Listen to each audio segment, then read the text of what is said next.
Exotic ഡയറീസിൻ്റെ പുതിയൊരു വീഡിയോയിലേക്ക് സ്വാഗതം. അപ്പോൾ ഇന്ന് നമ്മൾ വന്നിരിക്കുന്നത് ഇവരുടെയൊക്കെ കുറച്ച് വിശേഷങ്ങളായിട്ടാണ്. ഈ കയ്യിലിരിക്കുന്ന ഇവരാണ് ഷുഗർ ഗ്ലൈഡർ. ഇവരുടെ പേരിൽ ഉള്ളതുപോലെ തന്നെ ഇവർ മധുരപ്രിയരാണ്. ഇവർ വയലിൽ ജീവിക്കുമ്പോൾ മധുരമുള്ള മരങ്ങളുടെ കറയും ഫ്രൂട്ട്സും എല്ലാമാണ് ഇവരുടെ ഭക്ഷണം. ചെറു ജീവികളൊക്കെയാണ് ഇവരുടെ ഭക്ഷണം. എന്നാൽ നമ്മൾ ക്യാപ്റ്റിവിറ്റിയിൽ നമ്മുടെ പെറ്റായിട്ട് ഇവരെ വളർത്തുമ്പോൾ പ്രധാനമായിട്ടും സെർലാക്ക് പോലുള്ള മധുരമുള്ളതും അതുപോലെ ഫ്രൂട്ട്സും എല്ലാമാണ് ഇവരുടെ പ്രധാന ഭക്ഷണമായിട്ട്. അതുപോലെ മീൽവം പോലത്തെ ചെറിയ ജീവികളൊക്കെയാണ് ഇവർക്ക് നമ്മൾ ഭക്ഷണമായിട്ട് കൊടുക്കാൻ പറ്റുന്നത്. ഇവർ ഗ്ലൈഡ് ചെയ്തിട്ട് സഞ്ചരിക്കുന്നവരാണ്. അതായത് ഒരു മരത്തിൽ നിന്ന് മറ്റൊരു മരത്തിലേക്ക് ഗ്ലൈഡ് ചെയ്തിട്ടാണ് പോകുന്നത്. അതിന് ഇവരെ സഹായിക്കുന്നത് ഇവരുടെ ഈ രണ്ട് കാലുകൾക്കിടയിലുള്ള ഈ ഒരു രോമമാണ്. ഇത് വെച്ചിട്ട് ഒരു മരത്തിൽ നിന്ന് മറ്റൊരു മരത്തിലേക്ക് ഇങ്ങനെ ഗ്ലൈഡ് ചെയ്തിട്ടാണ് സഞ്ചരിക്കൽ. ഇവർ രാത്രി ആക്റ്റീവ് ആവുന്ന കൂട്ടരാണ്. ഇവർ പകൽ മൊത്തം ഉറക്കമായിരിക്കും. അതുപോലെ തന്നെ ഈ വലിയ കണ്ണുകൾ ഉള്ളതുകൊണ്ട് തന്നെ ഇവർ രാത്രി നല്ല കാഴ്ചയുണ്ട്. അതുപോലെ തന്നെ രാത്രിയാണ് ഇവർ ഇര പിടിക്കാനൊക്കെ വയലിൽ ഇറങ്ങാറ്. അതുപോലെ തന്നെ നമ്മൾ വളർത്തുമ്പോഴും രാത്രിയാണ് ഇവർ ഫീഡും കാര്യങ്ങളും എടുക്കുന്നത്.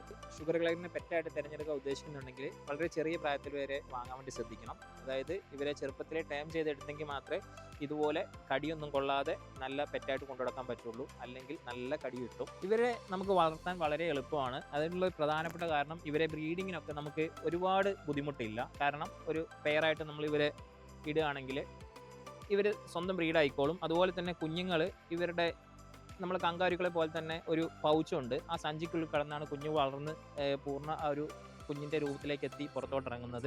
അതുവരെ ഒരു 2 മാസത്തോളം ഇവരുടെ ഈ ഒരു സഞ്ചിക്കുള്ളിലായിരിക്കും ഈ കുഞ്ഞു വളരുന്നത്.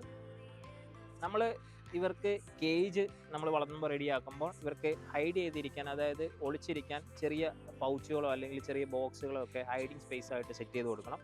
അതിലായിരിക്കും ഇവർ പകൽ മുഴുവൻ ഉറക്കം. അതുപോലെ തന്നെ രാത്രിയാണ് പ്രധാനമായിട്ടും ഇവർ ആക്റ്റീവ് ആകാറ്. പ്രധാനമായിട്ടും ഇവർ 2 കളറിലാണ് നമുക്ക് നമ്മുടെ നാട്ടിൽ പ്രധാനമായിട്ടും കാണാൻ കഴിയുന്നത്. പേടിക്കുമ്പോൾ ഇതുപോലത്തെ ഒരു സൗണ്ടും ഉണ്ടാക്കും ഇവർ. പ്രധാനമായിട്ടും ഒരു ഗ്രേ കളറിലും അതുപോലെ ഇതുപോലത്തെ വൈറ്റ് കളറിലാണ് കാണുന്നത്. പിന്നെ വേറെ കുറച്ച് മ്യൂട്ടേഷൻസും ഉണ്ട്. ഇവർ മധുരം ഒരുപാട് ഇഷ്ടപ്പെടുന്നവരാണ് നമ്മൾ പറഞ്ഞല്ലോ. അതുകൊണ്ട് തന്നെ എല്ലാ മധുരവും ഇവർക്ക് കൊടുക്കരുത്. ചോക്ലേറ്റ് പോലെയുള്ള കാര്യങ്ങളൊക്കെ ഒഴിവാക്കണം.